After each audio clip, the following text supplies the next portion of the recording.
What's going on, my fellow residents? It's me, TheFrozenCavern, and today we're going to continue with our fan reading of all things, and I haven't forgotten about this series, so keep that in mind.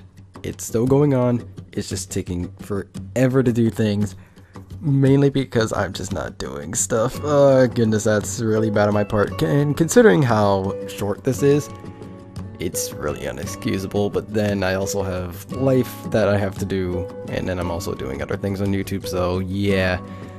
But I will try and do my best to make sure that the next part doesn't take nearly as long as this.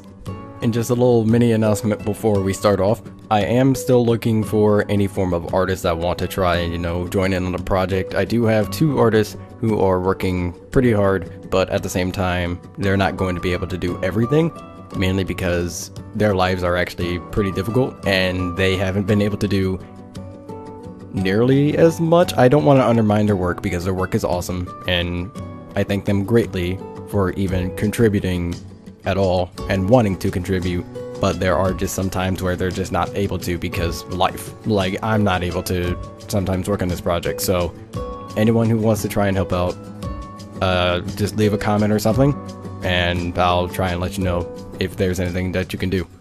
But without further ado, let us begin. Come on, Courage. You can't stay down there all day. Muriel pleaded. She was on her hands and knees trying to get him out from under the bed. Shouldn't bother him, Muriel. He'll come out when he wants to. Eustace spoke.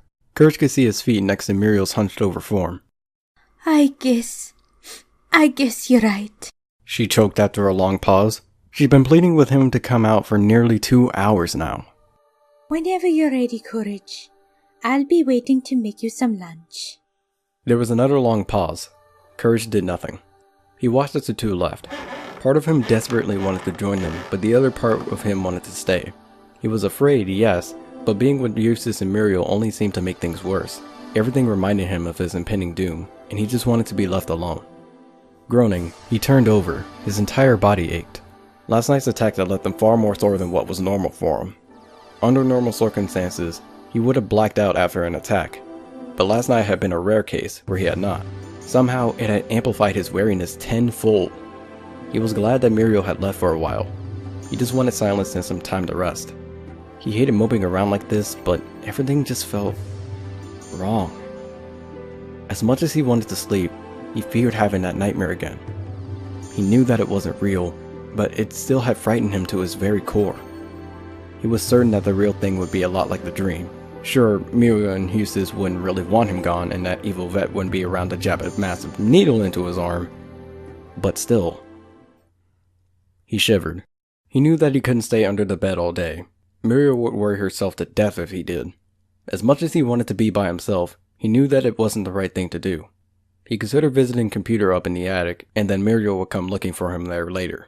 The snipe machine wouldn't bother him if he asked for some peace and quiet, and although he was afraid of whatever news he might get, he knew that he couldn't avoid it forever. It took several minutes for him to come to a decision. He crawled out from under the bed and steeled his nerves for whatever fate he was about to be given. He had to stand there for a moment as he waited for the pain in his chest to subside, but aside from that, he was ready for whatever he was about to be told. Slowly and carefully, he made his way down the hall and into the attic. The last thing he wanted to do now was attract Muriel's attention. He found himself shivering with anticipation as he walked. He couldn't help but assume the worst. Computer would probably give him bad news, and he wasn't sure how he'd handle it. Moving across the attic room, he stopped at the foot of Computer's desk. He had to take a moment to catch his breath. Stifling a groan, he got ready to climb up into the chair. It took more effort than usual, but he somehow managed to make it up there. He waited for Computer to say something, and he thankfully didn't have to wait very long either. I see that you finally returned, the machine spoke. He lacked the usual annoyance in his tone, which was odd given his normal kind of greetings. Courage thought about telling him everything that had happened since they last met up, but he ultimately decided not to. His feelings about how Muriel and Eustace had been acting lately were just too personal to share with the machine. He especially didn't want to talk about the nightmare, knowing that Computer would just end up laughing at him anyway. You don't look very well, the machine continued after a long and somewhat uncomfortable silence. Courage gave him an expression which hopefully conveyed the words, "Well, duh," and left it at that. Have you been sleeping properly? He asked. Courage shook his head rather sheepishly in response.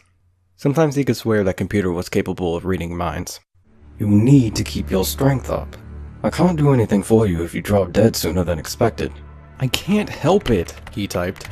But you must try anyway, The machine replied. Constant fatigue will only worsen your situation and strain your body. Have you found anything yet? He asked, finally getting to the thing that he really wanted to talk about. Well... Computer hesitated, his voice trailing off. I can't say that I have.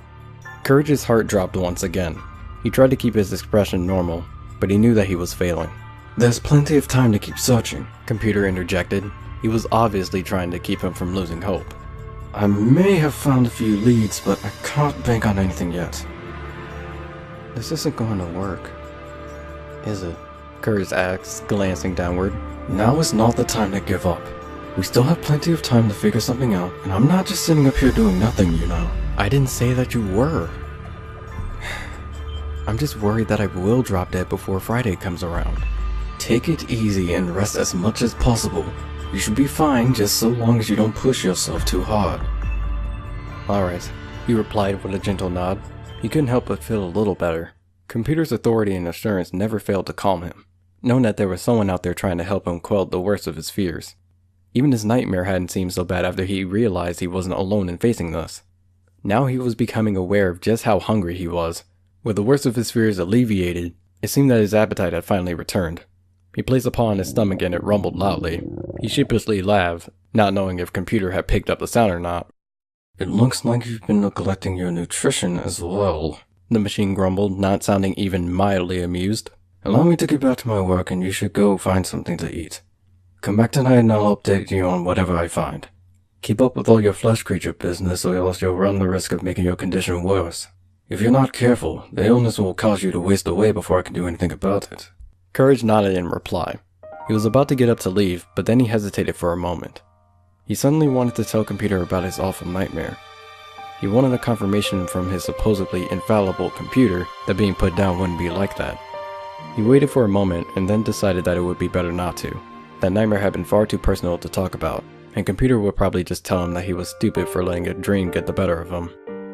Sighing softly to himself, he hopped off the chair.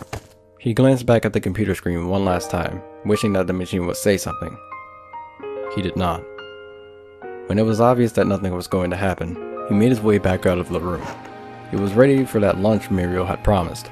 His stomach rumbled again and he sighed weirdly. There was still a staircase in the living room standing between him and some food. This was not going to be fun.